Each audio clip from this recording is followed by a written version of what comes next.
uso do microfone porque nós estamos fazendo o registro videográfico, né? Sim, a mesa também pode participar, tá? Quem gostaria? A primeira rodada? 3, 4 pessoas.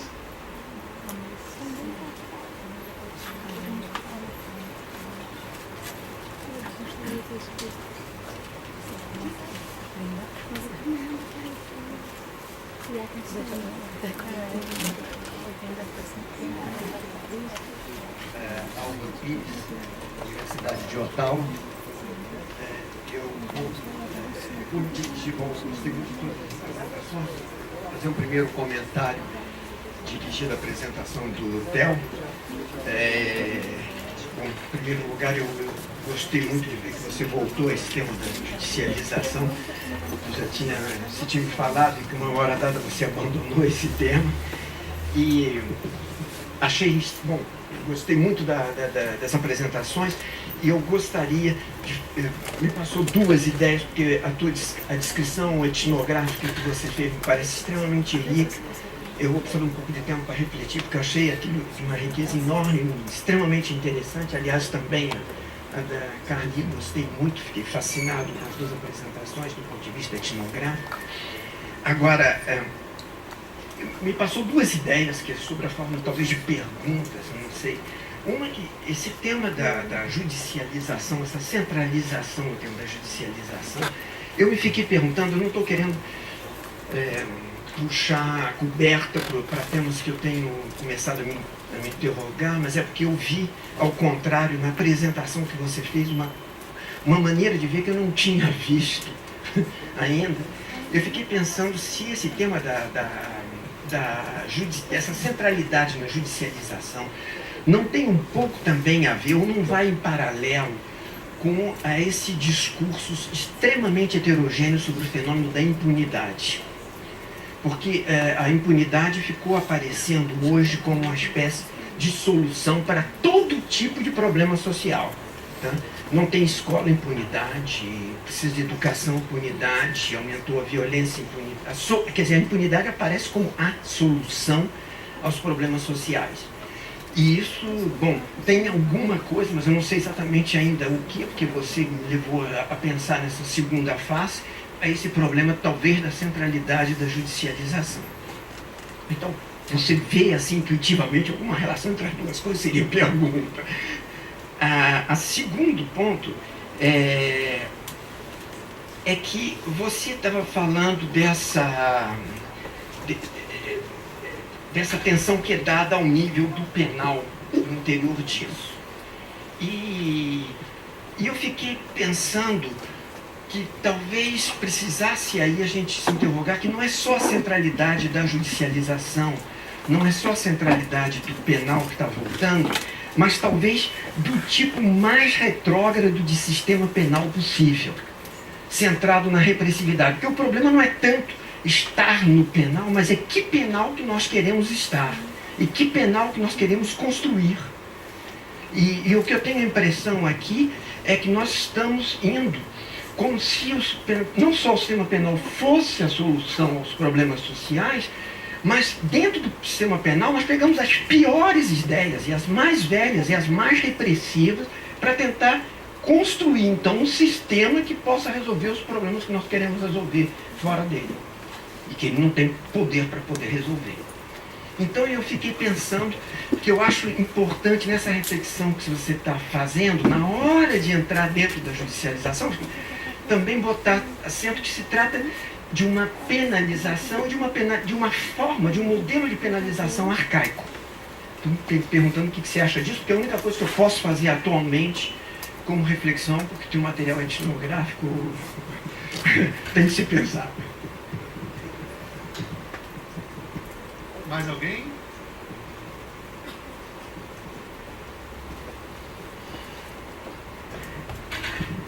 Bom dia, parabéns pela apresentação de todos na mesa. Eu me chamo Giovanil, sou aluno do mestrado acadêmico em políticas públicas da Universidade Estadual do Ceará.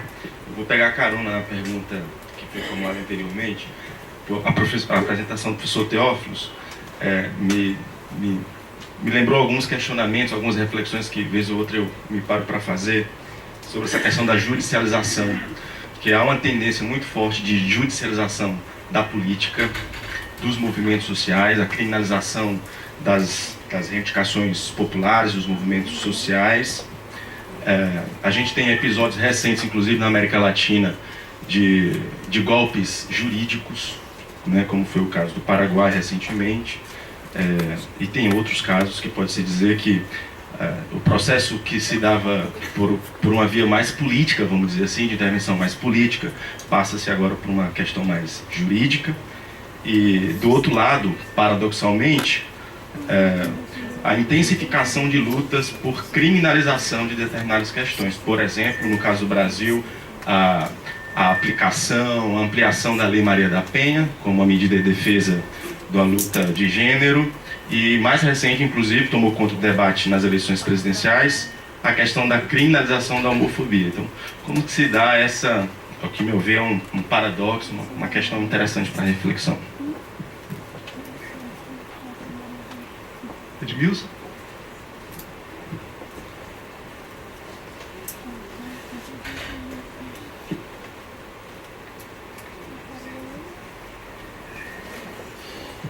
Ok, bom dia. Eu fiquei maravilhado com as exposições e observei um fio condutor, não sei se foi bem intencional da mesa, mas um fio condutor nas exposições que é uma certa relação explícita ou implícita com uma tradição que nós podemos datar do interacionismo simbólico, etnometodologia, uma tentativa de buscar os microfundamentos da ação social, uma discussão a respeito da capacidade de agência, de habilidade social. Eu achei isso tudo muito interessante, mas a minha provocação para para os expositores é o seguinte: eu acho que nós percebemos uma incursão intensiva, substantiva, mas e a generalização? O que é que nós podemos... Eu sei que a pergunta é um tanto quanto ginasiana, ingênua, mas não me posso furtar. E a generalização disso, ou seja, que tipo de gramáticas mais profundas da nossa sociedade nós podemos apreender a partir dessas incursões que vocês fizeram? Não posso me furtar também a uma provocação ao Alexandre, que em relação à estética dessas manifestações traduzidas no cartaz, de como ela dialoga com uma cultura digital. Por exemplo, a coisa dos memes que o Facebook reproduz o tempo todo. Quer dizer, de certa forma é como há um diálogo da cultura potencializada pela internet, se você viu isso ou se isso está fora do escopo da sua investigação. Era isso, porque acho que de alguma forma a mesa dialoga com essa tradição. Por último, eu acho que é uma oportunidade de aprofundar aqui com o professor Machado um pouco mais essa ideia de sociabilidade violenta, que um conjunto de obras faz referência, mas eu acho que, dado que ele não aproveitou os 5 minutos que estavam sobrando, eu queria fazer essa provocação para ele retomar essa conversa.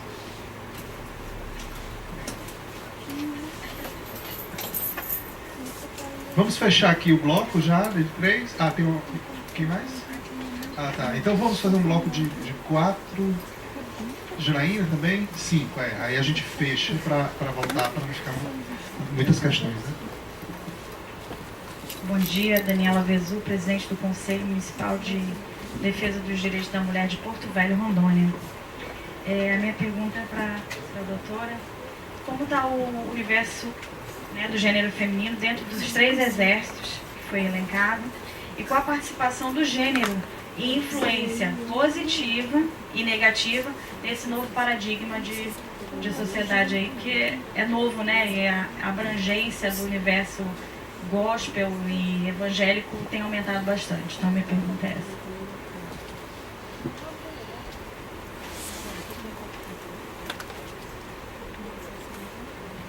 Bom dia, né, para todo mundo. Eu agradeço a participação, né, aqui. Mas faz algum tempo que eu sou doutoranda aqui da UFC, né, estudo violência e gênero, tá? E eu queria... Estou trabalhando com a judicialização, e uma das questões que vem me trazendo a pesquisa em relação à reaprendizagem tanto do feminino como do masculino e principalmente dos operadores do jurídico.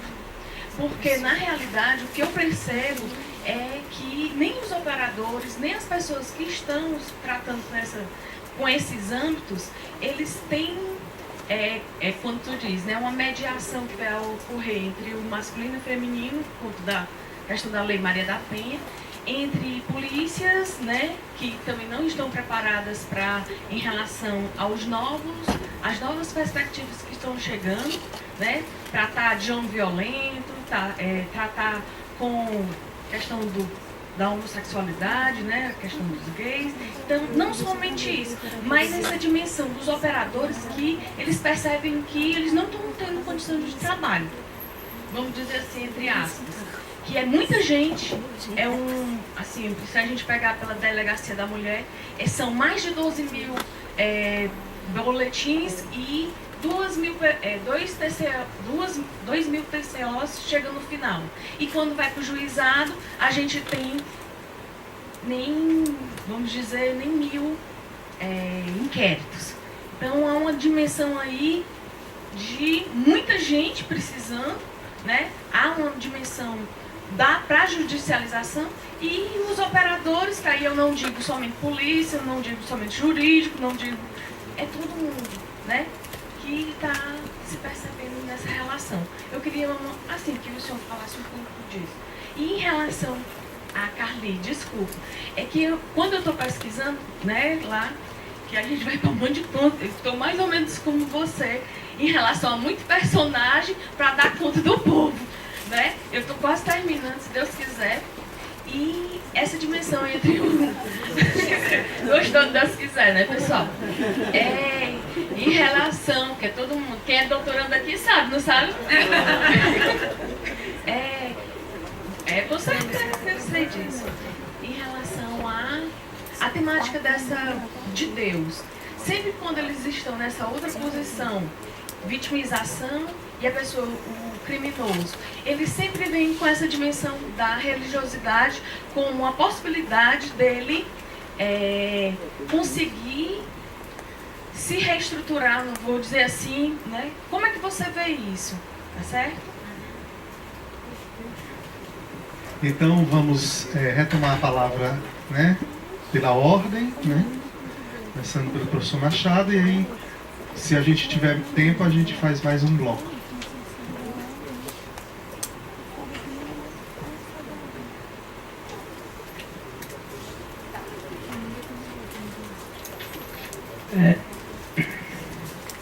Sobre a generalização, eu gostaria de dizer um par de coisas sobre as quais eu não tenho uma convicção absoluta.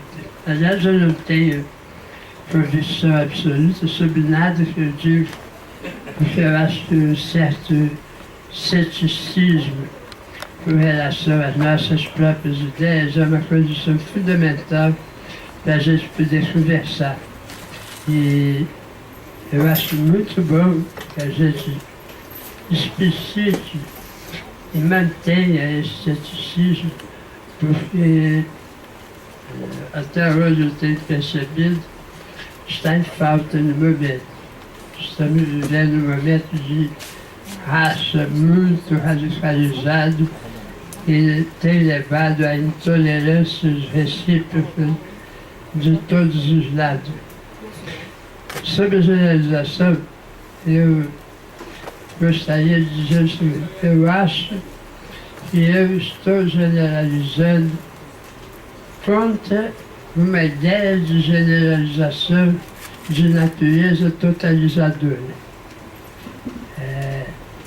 Não creio que generalização corresponda à totalização, porque toda generalização implica uma aproximação de certos aspectos por abstração de outros.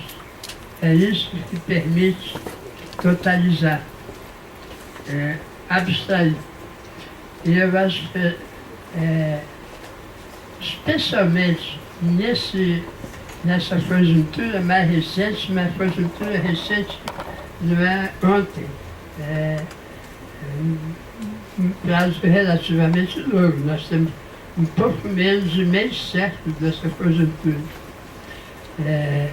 Especialmente nesse momento, eu acho que, dada a fragmentação das relações sociais, às quais eu me referi quando falei da primeira vez, e dado o fato de que essa fragmentação é sempre contingente e contextual, situacional especificamente, pode se generalizar para os termos da situacionalização dos debates que são a reprodução da fragmentação. Se a gente abandona esse nível mais imediato das relações sociais, a gente perde a capacidade de auto-organização do ator, e perde a capacidade de compreender que há uma esfera de relações interpessoais que, até onde eu chego, é a esfera da discussão que está sendo proposta nessas mesas, que é a esfera das relações interpessoais significadas pelos próprios atores. E eles é que generalizam de uma forma fragmentada, etc., etc., que nos cabe modelizar. Modelizar não é sinônimo de reproduzir sem transformação, de neutralidade analítica, mas modelizar é uma maneira de generalizar sem perder a dimensão empírica de que está sendo generalizado e, principalmente, sem perder a ideia de que os atores são competentes para, usou-se a palavra governo aqui, à vontade, para governar a si mesmo. Né? Os atores são competentes, em última instância, e é a respeito da competência dos atores e com o reconhecimento dessa competência que se pode estabelecer um processo que, na minha opinião, é frutífero de generalização. Evidentemente, esse processo tem uma dificuldade de não ser totalizador, dessa maneira, de não ser totalizador. Mas essa dificuldade é a grande vantagem dessa abordagem que eu adoto. Sobre a sociabilidade violenta, eu gostaria de dizer que há uma relação que a gente pode pôr em questão entre controle e autocontrole, que é o lugar da discussão propriamente moral do ponto de vista sociológico, não tanto do ponto de vista da esfera política, mas do ponto de vista da esfera social. Essa relação entre controle e autocontrole é uma relação, eu estou pensando, quando falo nisso, no Elias, não é preciso muita especulação para se saber isso. A partir do Elias, essa relação controle e autocontrole está presente na grande maioria da sociologia convencional. Essa relação é pressuposta como uma relação necessária de produção pela via de controles sociais, às vezes mais violento, às vezes menos violento, mas de produção coletiva necessária de formas de convivência que se caracterizam pelos limites morais das interações. A ideia de sociabilidade violenta quer discutir esse pressuposto. Eu há muitos anos e continuo convencido, com todo o ceticismo, convencido por enquanto, que essa relação necessária não vise, ou vise de uma forma muitíssimo limitada, para não ser muito categórico, no caso da ação de certos atores do mundo do filme. Quando se fala em filme, não do ponto de vista dos criminosos propriamente, eu chego lá. Quando se fala em filme, do ponto de vista do que se chama da sociedade, ou da sociedade organizada em torno de uma institucionalidade estatal, quando se fala do filme, se pensa exatamente num tipo de ação recorrente de certos atores sociais que protagonizam especificamente o abandono do autocontrole. Abandonar o autocontrole não quer necessariamente dizer descontrolar-se, ficar maluco e sair do mundo da vida diária, do mundo da vida. Né? Quer dizer alterar muito profunda e radicalmente sua própria concepção do que os próprios atores têm de si e a maneira pela qual essa diferente, nova, não sei qual o termo dizer, ação que eles desenvolvem, tem uma forma de controle que é compatível com esse desengajamento dos limites morais da ação social, inclusive da ação do próprio filme. É o miolo, o núcleo que explode em termos de uma rotinização do filme na forma de um mundo moral alternativo. Na sociabilidade violenta não se trata de um mundo moral alternativo, se trata de uma instrumentação quase absoluta da instrumentalização da ação com o outro. Para mim, sociabilidade violenta é isso. O exemplo etnográfico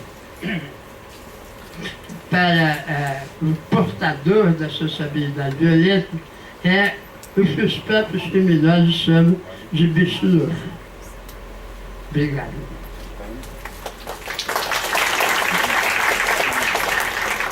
Estou respondendo diretamente aqui o Edmilson as duas, não sei se provocações, né, dois convites para pensar junto aqui. Vou começar pela questão da generalização, porque eu vou me parceirar aqui não, mentira, deixa eu fazer o contrário, porque depois eu quero fazer um pedido para alongar a minha consideração sobre generalização com uma pergunta, mas isso vai depender da mesa permitir, então vai ser uma negociação aqui ao longo do tempo. Sim, a gente percebeu, evidentemente, que tem essa facebookização desse negócio todo, essa mimização é um fenômeno bastante importante desse negócio. Eu não falei disso aqui porque não daria tempo, teria uma série de... Mas eu queria chamar a atenção para dois elementos disso que a gente está chamando, desse dispositivo moral, desses dispositivos morais de jocosidade, que eles operam duas formas, para falar de estética, inclusive, mas acho que eu estou sendo relativamente zemeliano aqui para usar forma no sentido bastante clássico. A forma, o que a gente observou muito praticamente como forma crítica, ou seja, uma certa gramática de produzir crítica, que está bastante mapeável, não entrar nos elementos centrais dela aqui, porque não vou ter tempo, e uma outra forma, a forma piada, uma forma que se constitui em torno de uma narrativa com um mecanismo que os humoristas chamam de punchline, né, que é aquela virada em que você apresenta o próprio momento de graça de uma narrativa cômica. Seja se utilizando da forma piada para fazer crítica, seja se utilizando da forma crítica para fazer piada, esses elementos vão se compondo numa narrativa comum, coordenada entre os elementos gramaticais. E certamente que uma das características centrais, a gente não fez pesquisa especificamente com meme. que a gente observou, evidentemente, a utilização dos cartazes das manifestações como memes. Né? Essa nova forma de... E uma das características da coordenação entre forma crítica e forma piada, nesse caso, né, é um lugar central da ideia de circulação, né, e um papel protagonista da ideia de circulação na construção de punchline. O que eu quero dizer? É importante, é central para fazer graça nesse movimento, e nesse sentido, para apoiar a forma crítica, que se enfatize a circulação intensa e intensiva dessas imagens, dessas brincadeiras. O elemento de circulação e de compartilhamento, né, que é característico do meme, ele assumiu um papel nisso. Não vou me alongar muito mais, depois a gente pode conversar mais a respeito, se houver curiosidade, mas certamente tem sim um papel. O que não significa que isso se aposse de todo esse discurso. É um elemento da discussão. Sobre as possibilidades de generalização, eu vou me permitir não utilizar a expressão interacionismo simbólico, né, que eu acho que é um rótulo blumeriano, né, assim, muito específico, que não dá conta exatamente daquele cenário de problemática nem do interacionismo americano, nem do que o Sigurd e Randall Collins chamaram de situacionismo metodológico, enfim, de uma série de pressupostos contidos naquelas discussões que os americanos estavam tocando, a partir da escola de Chicago, notadamente. Mas eu acho que tem um lugar muito interessante nessa discussão, que está ligada efetivamente a uma possibilidade de generalização da discussão sobre a agência social. Notadamente nessa composição analítica, nessa composição teórica dos americanos, a relação entre a agência social e mútua construção dos atores, no meio do conceito de self. Eu já disse isso mais de uma vez, né, que a gente tem bastante penetração de uma perspectiva de várias maneiras diferentes, construcionista na discussão sobre crime e violência e segurança pública, de alguma maneira, no Brasil. E essa perspectiva construcionista, a perspectiva para chamar a atenção para o caráter construído dessas categorias, permite a gente acessar esse elemento de generalização, que é o de que certamente alguma coisa que está em jogo aqui é uma discussão sobre a ação sobre a agência dos outros atores. Então, certamente, uma das discussões centrais e que atravessa de alguma maneira, tem um corte transversal nessas várias falas aqui, e me agrada muito, me deixa muito feliz que a gente tenha falado aqui em vários momentos sobre criatividade, porque ela lida com essa forma de intervenção sobre a agência. Ela chama atenção para uma construção de uma série de dispositivos sociais, sejam eles pensados no horizonte de uma operação de governamentabilidade, de poder, etc., sejam eles pensados no horizonte das puras formas situadas, de intervenção sobre a agência dos atores. De certa forma, a perspectiva interacionista, do labeling theory, etc., está dizendo que tem alguns atores cuja agência é entendida pelos outros como uma agência a ser vigiada, a ser cuidada, a ser tomada conta, e não é sem razão, não me parece ser sem razão, que a criminologia e a sociologia criminológica americana tenha se interessado tão radicalmente pelo delinquente juvenil.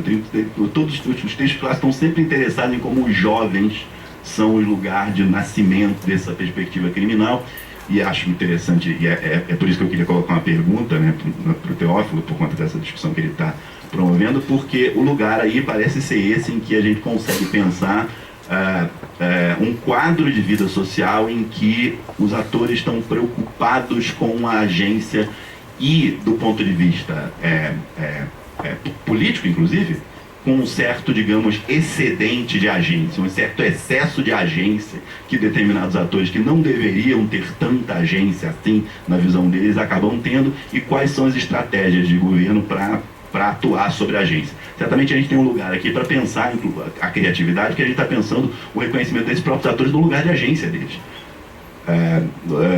E aí eu posso fazer uma pergunta para o Theo, aproveitando isso, porque eu fiquei pensando, a sua discussão sobre...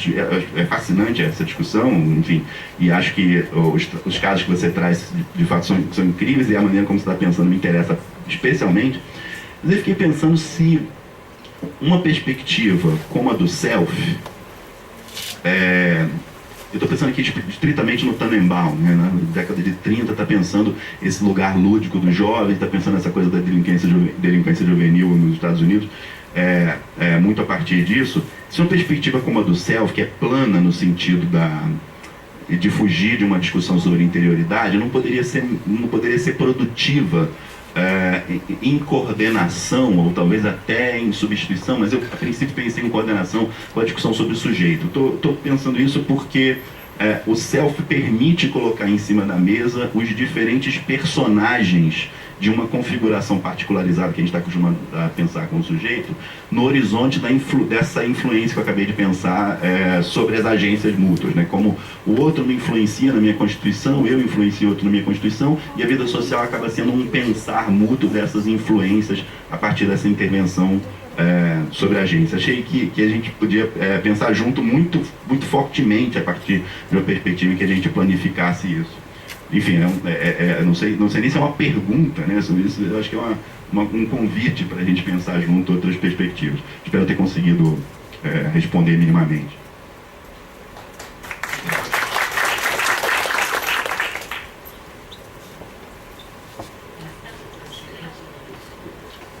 Alô? Bom, agradeço as questões. Eu vou tentar fazer um comentário, né, tem que ser breve também, mas não queria deixar de pontuar alguns aspectos específicos de cada questão. Eu agradeço ao Álvaro, que no final, o Álvaro Pires é uma das pessoas que me iniciou a ideia da judicialização, então ele tem razão de fazer as cobranças, né, que lhe cabe, inclusive porque, e aí recomendo, tá, ele não poderia fazer, mas eu faço, um estudo sobre a discussão que ele faz sobre racionalidade penal. No fundo foi aí, eu acho que o que ele traz é muito importante, tem um fundamento da judicialização, quer dizer, alguma coisa que está antes da judicialização, eu acho, ou que dá forma específica à judicialização, que eu acho que vale a pena. O texto dele vocês encontram em português, eu me lembro na revista, estou citando de cabeça, Dados, Sebrap, né? Tá? Vocês encontram isso, racionalidade penal e direitos humanos, eu não me lembro agora o título, enfim, mas está feita a indicação, está na internet. Vai, então, em primeira mão, porque eu não sabia, vai sair um livro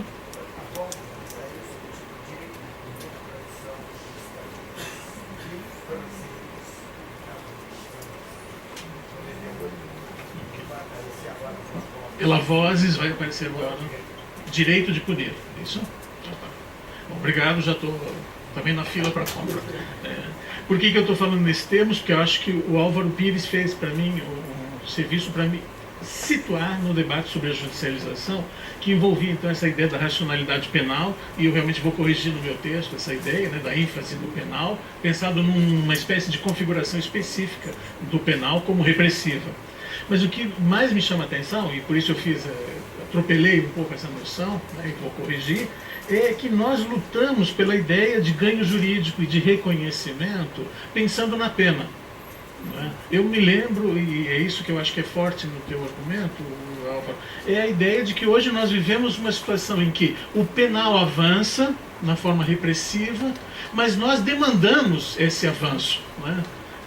Uma configuração bem diferente até daquela que foi levantada ali sobre o Brizola. Gostei muito de revisitar esse lugar, onde o penal aparecia como um oposto, né, no sentido repressivo, e agora ele parece como alguma coisa positiva. Só que eu acho que o positivo tem que ser pensado aqui como um problema duplo ou triplo até, um problema duplo no sentido primeiro, que agora nós temos, eu chamei isso indevidamente, gostaria de voltar atrás, mas está no papel impresso,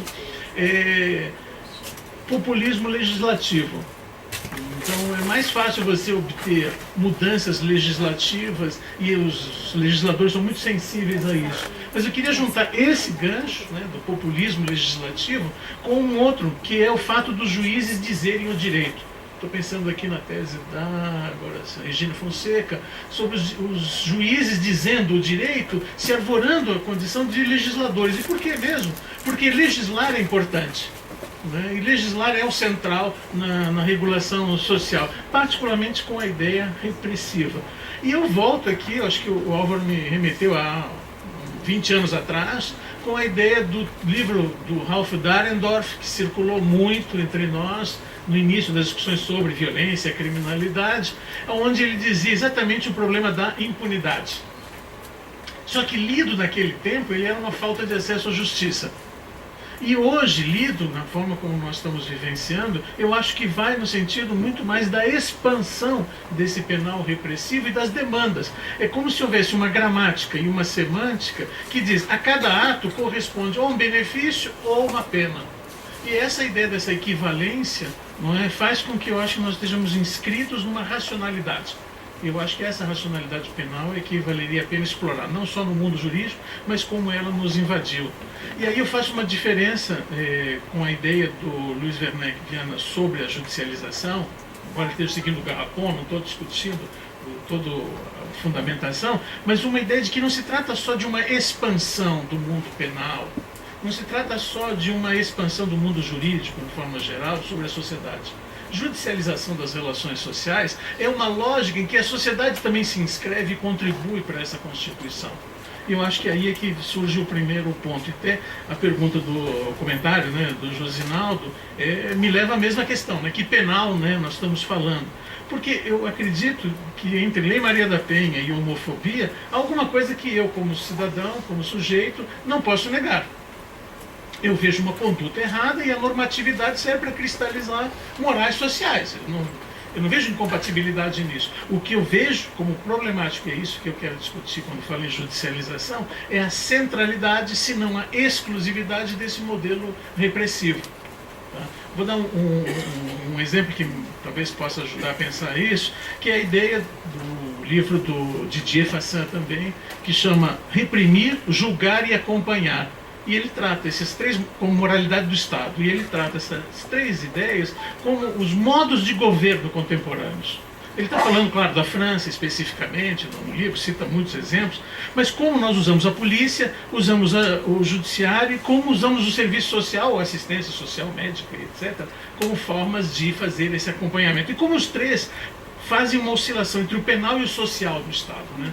Então, é modos de governo que eu entendo que deveriam estar mais ligados à ideia de produção de sujeitos. E nos questionando sobre uma noção que é implícita o tempo inteiro no nosso discurso, que é a ideia de que não há comensurabilidade de mundos. A ideia da comensurabilidade aqui, para mim, é fundamental. O mundo no crime, ou o mundo não crime, eles têm comensurabilidades o tempo inteiro, e é isso que eu acho que nós precisamos uma nova linguagem para tematizar, né? Essa ideia da comensurabilidade. E eu, agora o Álvaro, obviamente, seja o nosso conhecedor no Canadá, eu me permito dizer só uma coisa, minha experiência ao longo dos anos que eu participei de atividades no Canadá e pesquisa, me permitem dizer que eu vejo a mesma coisa lá em relação à violência de gênero. Eu participo de um grupo de pesquisa lá e nós levantamos a legislação canadense, do Quebec, na verdade, de 85 até 2003, saiu a última.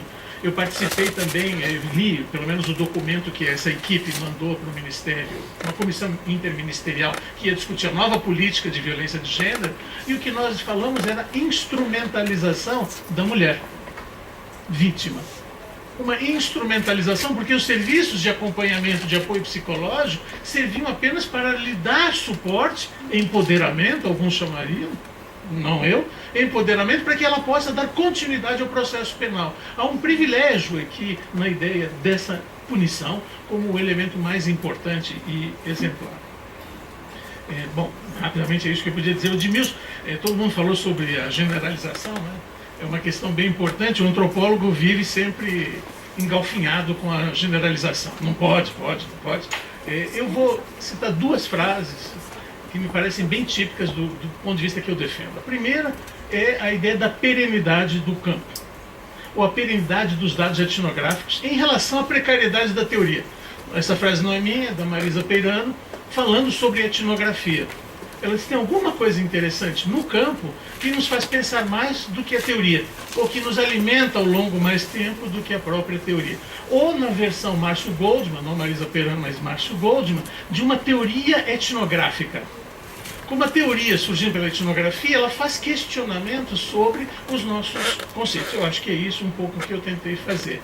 E que eu vejo resumido numa citação indireta de Deleuze, feita pelo Eduardo Viveiros de Castro. E eu gostaria de dizer isso, é um bordão que eu acho lindo, que é o seguinte: nós falamos muito sobre a relatividade da verdade, mas temos extrema dificuldade de falar da verdade da relatividade. Porque a verdade da relatividade significa afirmar essa precariedade, essa contingência, essa situacionalidade, que eu acho que o interacionismo, por exemplo, não é capaz de dar conta. Essa que é a minha questão. Então, Edmilson, eu acho que sim, eu acho que a gente deveria produzir, ou tentar produzir generalizações importantes. Do meu ponto de vista, o que eu vejo como generalização? Que possível é a ideia de modos de produção de sujeitos.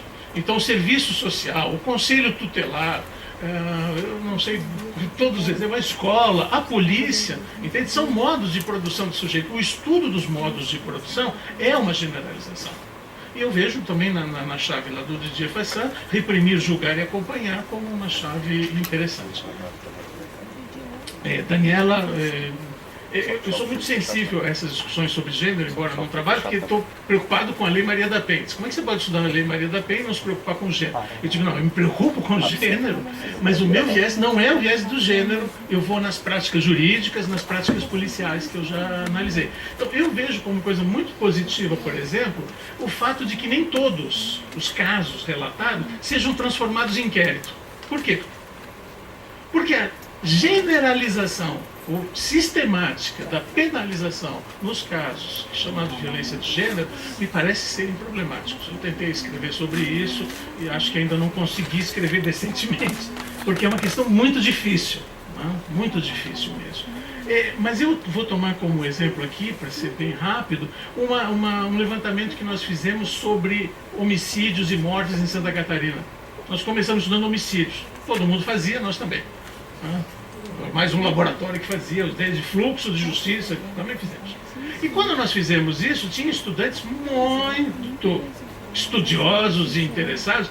Disseram, professor, e se a gente pegar também, não só os que matam e os que são mortos, mas os que se suicidam? Pode ir atrás, eu banco. E nós levantamos suicídios. E acidentes de automóvel? Nós levantamos uma coisa que chamava muita atenção. Em Santa Catarina, entre 94 e 2001, a curva da taxa de homicídios e de suicídios é praticamente equivalente e tem o mesmo desenho. Coincidência terrível, etc. O suicídio nunca é comentado, ou muito pouco comentado. Mas ele envolve sempre homens.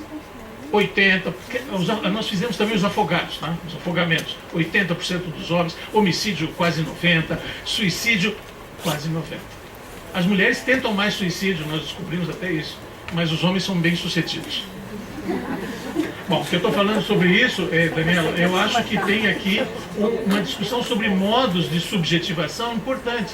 Eu vejo na ideia, por exemplo, de modelos valorativos do feminino ao oposto dos modelos de masculinidade. Não há modelo masculinidade valorativo. Ele não seja isso, não seja aquilo, mas nunca um modelo positivo de masculinidade. Então, acho que tem um viés super interessante para pegar em gênero. Dizer, olha, quais são os modelos valorativos de homens e mulheres, né? Eu acho que é isso que o antropólogo, o sociólogo podem contribuir no debate. E eu repito, o que foi mais interessante nessa ida e vinda para o Canadá, fora a polícia de fronteira, né, é o fato de que a gente aprende coisas interessantes. Por exemplo, lá no Canadá, a mesma coisa. Os suicídios, pelo menos no Quebec, okay, atingem em torno de 80% e tantos %, os meninos e não, e também em segmentos de baixa idade, atingem muito mais os meninos do que as meninas. Chama atenção tudo isso porque no final desses modos de produzir sujeitos socialmente que a gente está carecendo, eu pelo menos vejo, carecendo de compreensão. Nós não devemos pensar o sujeito apenas como um produto de processos sociais, mas como alguma coisa constantemente em produção. Por isso eu usei a ideia do defile. É isso, obrigado.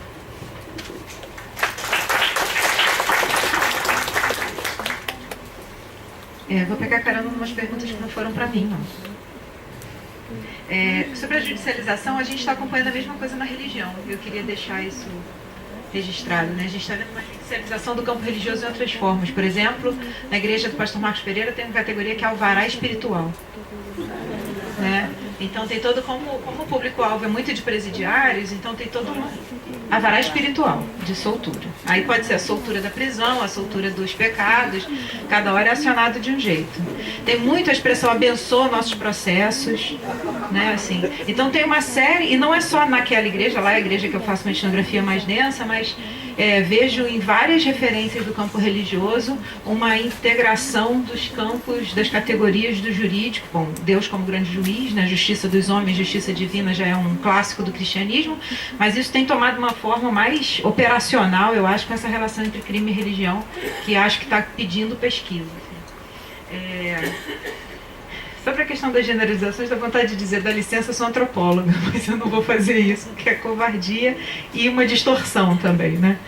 Mas, por um lado, assim, eu queria recorrer como é que eu tenho pensado a questão da situação também nessa discussão de análise situada. Tem sido o que me salvou nos últimos tempos foi voltar à escola de Manchester, voltar à discussão de análise de situação social do Gluckman. Tem sido um outro caminho para pensar situações, eventos articulados com etnografias de média e longa duração, mas sem me esquivar da ideia de generalizações. O que eu acho que tem sido importante para mim é essa articulação que eu tentei falar sobre a presença do religioso nessa cena urbana em relação às práticas do Estado, às práticas criminosas. E, na verdade, tem um quarto elemento que eu não trouxe hoje, mas que tem me suscitado nos últimos tempos da pesquisa, que é das ONGs. Não é à toa que eu falei que um dos mediadores que eu tento analisar é o José Júnior do Afroreg, porque eu acho que esse governo que eu achava que era de 3, cada vez mais eu tenho achado que é de 4, assim, que é o Estado, o crime, as igrejas e as ONGs, com seus diferentes modelos de cidadania e seus projetos de governo de condutas, assim. Então, mas o que eu generalizaria um pouco é talvez esse quadro analítico, né, que tem me ajudado a pensar. Daniela, sobre as mulheres nos 3 exércitos. Daniela está aí? Oi. É a Daniela, não é? Vou te dar as pistas que eu tenho de campo e as questões que eu tenho trazido comigo. Por exemplo, eu não vejo ex-bandidas nas igrejas. Vejo ex-bandidos. O máximo que eu encontro são ex-dependentes químicas. Mulheres que foram adictas e que estão nas igrejas pela via quase do crime, mas muito pela adicção. Então tem uma pergunta curiosa no mundo do crime, não sei de que maneira ela é colocada, até que ponto uma das provas da desigualdade de gênero é as mulheres não serem bandidas, né? Não serem, assim, umas questões que desequilibram as nossas questões sobre a relação entre mulher e crime. E na maioria das etnografias que eu leio sobre isso, as mulheres são as mulheres dos criminosos. Então tem uma pesquisa por exemplo, várias. Vou citar uma, que é mais próxima, que eu tive na banca da Natânia Lopes, da UERJ, que tem uma mestrado chamado Bandidos na Cidade. Ela tem um capítulo só sobre as mulheres e as mulheres no crime e a posição das mulheres, mas como mulheres dos bandidos. Então tem uma questão de gênero no crime que eu acho que está merecendo aí, e tem algumas pessoas já se aproximando, mas essa da igualdade de gênero é uma coisa que perturba, claro. Outra questão na polícia, no Rio de Janeiro, a questão de gênero aparece muito na configuração do efetivo das UPPs, onde muitas mulheres são contratadas para atuar como policiais nas UPPs, e o que significa essa mulher policial na polícia de pacificação. Então tem a Major Priscila, que é um símbolo dessa ideia de mulher e polícia na pacificação, e outras mulheres que apareceram como símbolo do diálogo, da proximidade. E então tem todo um caminho analítico aí que poderia ser explorado, que fica orbitando nas minhas questões, mas que eu nunca encarei muito de frente. Não encarei nada de frente. Na igreja, especialmente no pentecostalismo, em relação às mulheres, tem essa tensão entre submissão e agência. Sempre foi uma questão da relação das mulheres com o pentecostalismo. Se o pentecostalismo, visto de longe, ele é uma estratégia de muita desigualdade de gênero. Na igreja que eu pesquiso, mulheres sentam de um lado, homens de outro, mulheres usam roupão.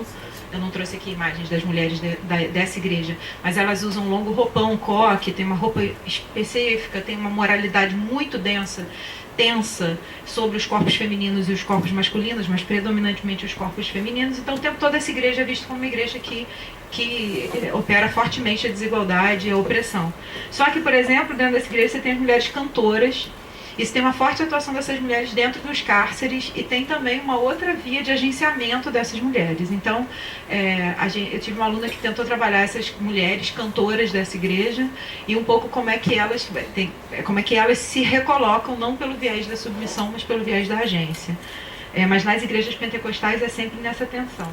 E no caso específico desse Exu policial que eu contei, a médium é uma mulher. Então ela é uma mulher que incorpora um Exu tranca-rua, que é um homem masculino e se veste de policial. Então aí é outro mundo para as relações de gênero que poderiam ser analisadas. Então eu só tenho dados um pouco mais etnográficos para entrar na conversa com você, porque eu não fiz essa análise, mas tenho alguns trabalhos nessa direção. Janaína, sobre o criminoso jovem, essa ideia da religião como via de reestruturação da vida, né? Eu encontrei Jesus e vou mudar a vida através da igreja.